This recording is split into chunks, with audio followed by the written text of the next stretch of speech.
D-Wade, LeBron, Chris, let's start off. I mean, I know when I was a player, I never looked forward to media day, but I know what the hell went on this summer. How much did you guys look forward to media day?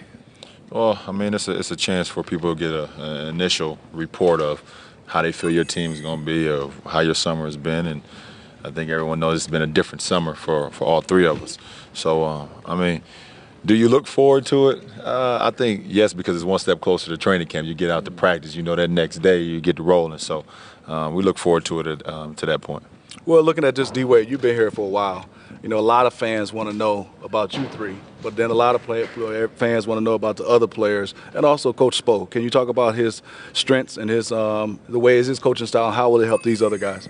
Well, you know, one thing that I love about Coach Spo is, you know, he's real. You know, and for him is, you know, what you see is what you get. You know, he's a guy who, you know, he has a philosophy. He sticks to his philosophy, but he also understands today's players and the game that we play today. So, you know, he's a guy that they're going to be able to go to, you know, in the middle of games and, you know, be able to, you know, talk to him. And he's going to let them have some freedom as well. But also, he's strict to his principles. It's a good combination. And I think, like I said, you know, he hasn't hit 40 yet. He's still in his 30s.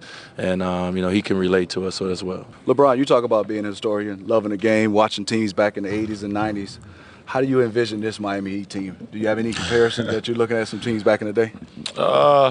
Man, I don't know. Maybe like maybe like Magic, James Worthy, and Kareem a little bit. I don't know who's gonna take the sky hook. I guess I'll be big game. I'll be big game James part 2. But you know, I mean, yeah, like I said, I love the history of the game, man. And I mean, you've seen those teams back in the days, man. It was not just one guy. It wasn't just Magic by himself. It wasn't just Isaiah. It wasn't just Jordan. It wasn't just Bird by themselves, man. They, you know, they might got all the headlines and the praise, but they had other Hall of Famers with them, not just all-stars and not just guys that can come off the bench and score 20 points. They had guys that can really go get it themselves if they was on the other team by themselves. When you look at it, you know, defense has been here in Miami, and as you guys know as well, and we talk about offense, I envision you guys getting up and down running. That's going to be easy. But when the game stops in the playoffs, championships, the half court, what do you think is going to be y'all's staple? You know, when getting up and running, you guys are unselfish, but in the half court basketball, if any of y'all can talk about what's going to be your staple. Well, I mean, I think the thing, you know, like I said, we want to create offense, you know, from our defense. That's our main goal. But when it breaks down and we have playmakers, you know, and not just the three sitting up here. We have other guys that can make the game easier, you know, for everyone else on the floor. And you need that in the half court, especially versus those great defensive teams, especially versus Lent. You need other guys that will be able to penetrate. You need other guys to be able to make shots, to make the game easier for everyone else. So, you know, of course, we're going to run a lot of offensive sets. You know, you play here. You know, when I was here, we played together, and we're going to have all the offensive sets in the world. But at the end of the day, you need somebody that's going to be able to get that ball and going to be able to make plays, and we have a lot of playmakers. When you look at it all summer, everybody talked about with 2 seconds left, who's going to take that shot. From a player standpoint, who's going to be that guy in that huddle from a defensive standpoint saying, hey, I want to stop the Kobe Bryants, the Carmelos, or the big-time scorers on that last possession? Oh, well, for me, I'm always going to take that challenge. And I think all three of us, I mean, as a team, we all going to take that challenge. But, I mean, that's where I make my staple. I mean, I love the defensive side of the floor. And, you know, and that's what creates offense. Defense getting a stop against a big-time scorer. It's very tough in this league to get individual one-on-one defensive stops. We have to do it as a team, but, you know, I have no problem with taking that challenge. You know, you look at it, everybody's going to have to sacrifice points.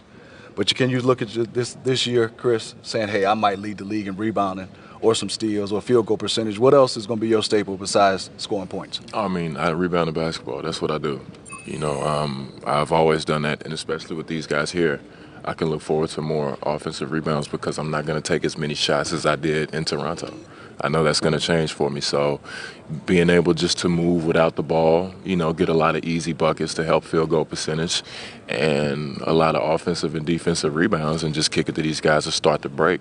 I think that's very important. But anything on the defensive side, I think we're all looking to improve in one way or the other as far as steals, blocks, rebounds. You know, we can all really improve. And if we improve on the defensive end, you know, his field goal percentage is going to go up because when he's a beast in the open court, you already know what he can do.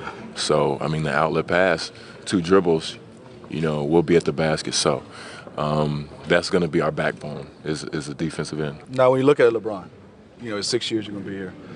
Is that 6 rings? I mean, that's what we hope. I mean, that's what I hope. That's the only reason I came down here for. So if it's not 6 rings, what will be an unsuccessful season, in your opinion, from all 3 of you guys? Well, unsuccessful season would be us not reaching our potential, not getting better every day, taking games off. Taking games off because we know we have talent. You know, we more talented than this team. Mm-hmm. So, you know, we take 3 quarters off and then we win it in the 4th. You know, that can make sure we lose games later on in the game. We might be able to do that against some of the teams that maybe not be as talented as us, but playing hard every single night, playing hard for 48 minutes, as close to 48 minutes as possible, that would be an unsuccessful season for me because, and for us, because we know the quality of players we have and we know exactly what we want to get to. Chris, last question for you and D-Wade. Team to beat in the Eastern Conference? Boston. Team to beat, as far as overall in the NBA? Oh, in the NBA, the Lakers. No, they're the champions, hands down. So you're going through Boston, you're going through LA?